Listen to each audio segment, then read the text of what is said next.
নলবাৰী চমাৰকুছিৰ পৰিবহণ ব্যৱসায়ী তিনি ভাতৃৰ শ্ৰী শ্ৰী বিশ্বকৰ্মা পূজাৰ ৰূপালী জয়ন্তী উদযাপন। ৰূপালী জয়ন্তী উপলক্ষে তিনি ভাতৃ ক্ৰমে অনিল চন্দ্ৰ ডেকা, ডম্বৰুধৰ ডেকা আৰু প্ৰদীপ চন্দ্ৰ ডেকাই পৰিবহণ চালকক সম্বৰ্ধনা জনাই উৎসাহিত কৰে। আজি দেশজুৰি উদযাপিত হৈছে বিশ্বখানিকৰ শ্ৰী শ্ৰী বিশ্বকৰ্মা পূজা। পুৱাৰে পৰা উদুলি মুদুলি হৈ পৰিছে পূজাৰ মণ্ডপসমূহ। ধূপ-ধূনা নৈবেদ্যৰে উপচাই দিছে পূজাৰ মণ্ডপ। দেশৰ বিভিন্ন প্ৰান্তৰ লগতে নলবাৰী জিলাৰ চমাৰকুছিৰ তিনি পৰিবহণ ব্যৱসায়ী ভাতৃ ক্ৰমে অনিল চন্দ্ৰ ডেকা, ডম্বৰুধৰ ডেকা আৰু প্ৰদীপ চন্দ্ৰ ডেকাই এইবেলি শ্ৰী শ্ৰী বিশ্বকৰ্মা পূজাৰ ৰূপালী জয়ন্তী উদযাপন কৰে। ৰূপালী জয়ন্তী উপলক্ষে তিনি ভাতৃয়ে বিভিন্ন ধৰ্মীয় অনুষ্ঠান, নাম কীৰ্তন আদি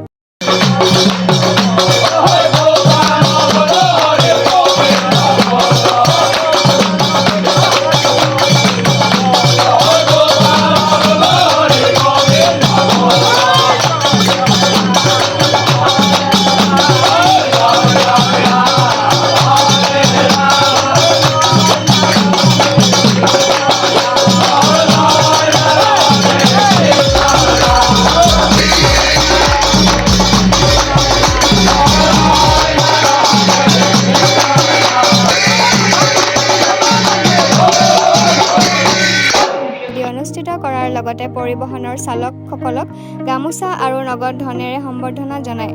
উল্লেখ্য যে বিগত 2000 চনৰ পৰা ধাৰাবাহিকভাৱে উদযাপিত হোৱা পৰিয়ালটোৰ উক্ত পূজাত প্ৰতি বছৰে অসংখ্য লোকৰ সমাগম হয়। এইবেলিও তাৰ ব্যতিক্ৰম হোৱা নাই। আজি পুৱাৰে পৰা পৰিয়ালটোৰ চমাৰকুছিৰ বাসভৱনত অসংখ্য লোকৰ সমাগম হয়।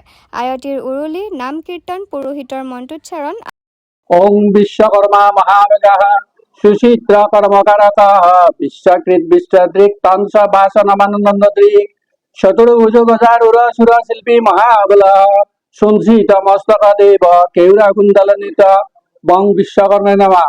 আৰু ধূপ-ধূনাৰ আমোলমোল গোন্ধত এক আধ্যাত্মিকতাৰ পৰিৱেশে বিৰাজ কৰিছিল সমগ্ৰ অঞ্চলটোত। বিশ্বকৰ্মা পূজাৰ ৰূপালী জয়ন্তী বৰ্ষ পালন কৰিলোঁ আৰু এই ৰূপালী জয়ন্তী বৰ্ষত আমাৰ পৰিবহণ বিভাগত যিসকল ব্যক্তি জড়িত চালকসকল তেওঁলোকক আমি অলপ মৰম মিহলি সম্বৰ্ধনা জনালোঁ। আমাৰ 2000 চনত স্থাপন হৈছিল আৰু এয়া 2024 চনত 25 বছৰ হৈ গ'ল। আমি সংকীৰ্তন পাতি মাতিছোঁ আৰু আমি ৰাতিপুৱাৰ পৰা ইয়াত এটা উদুলি মুদুলি পৰিৱেশ। আমাৰ পূজা চলি আছে, প্ৰায় পূজা শেষ আৰু ইয়াৰ পিছত আমি যিখিনি আমাৰ নিমন্ত্ৰিত অতিথি তেওঁলোকক আমি অলপ আপ্যায়ন কৰিবলৈ চেষ্টা কৰিছোঁ। বৰ্তমানলৈ আমি 13 জনক জনালোঁ আৰু 2 জন আহি পোৱা নাই। যদি আহি পায় তেওঁলোকক আমি পিছত জনাম।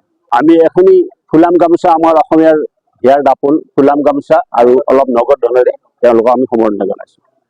মই যথেষ্ট আনন্দিত, কিয় মই যিসকলৰ কাৰণে আজি মোৰ মানে ব্যৱসায় আজি 25 বছৰ হ'ল, পুৰা হ'ল। গতিকে এই 25 বছৰত মই তেখেতসকলক এখন ফুলাম গামোচা আৰু অলপ নগদ ধনেৰে পুৰস্কৃত হৈ মই সঁচাকৈ আনন্দিত হৈছোঁ। সিহঁতৰ কাৰণে হৈছোঁ। গতিকে সিহঁতক মৰম দিয়াৰ চলেৰে মানে এইটো ধন্যবাদ জ্ঞাপন কৰিছোঁ। নিউজ ডেস্ক ৰিপৰ্ট, বাৰ্তা A to Z।